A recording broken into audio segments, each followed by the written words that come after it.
રાજા સિદ્ધરાજ જયસિંહ સોલંકીએ શહેરની પાણી સમસ્યા દૂર કરવા અને ભગવાન શિવની ભક્તિ માટે વિશાળ તળાવ બનાવવાનો સંકલ્પ લીધો। રાજા સિદ્ધરાજ જયસિંહ સોલંકીએ તળાવમાં સહસ્ત્રલિંગ સ્થાપિત કરવાનો નિશ્ચય કર્યો। પાણીના સંચય સાથે ધાર્મિક પૂજા માટે વિશાળ તળાવ। સોલંકી રાજાએ તળાવ બનાવવા માટે પાટણ શહેરની નજીક એવી જમીન પસંદ કરી જ્યાં વરસાદ અને નદીઓનું પાણી સરળતાથી ભેગું કરી શકાય। તળાવની દિવાલો અને પાયલાઓ પર શિલ્પકામ થયું।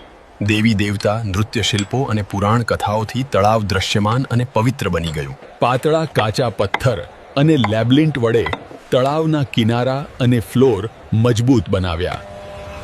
તળાવમાં પાણીની આવક અને જાવક માટે મોટી નહેરો આર્ટ ચેનલ ખોદવામાં આવી જેથી વરસાદ કે નદીનું પાણી સરળતાથી તળાવમાં જાય અને કંટ્રોલ થઈ શકે। તળાવમાં પાણી ભરીને તેનું સ્તર નિશ્ચિત કર્યું। પાણીની સપાટી અને લિંગોને યોગ્ય દિશામાં મૂકવામાં આવ્યું। સહસ્રલિંગ તળાવનું પૂજન કરવામાં આવ્યું। મહાયજ્ઞ, યજ્ઞ, સંગીત અને ઉત્સવો સાથે તળાવને પવિત્ર ઘોષણા આપવામાં આવી।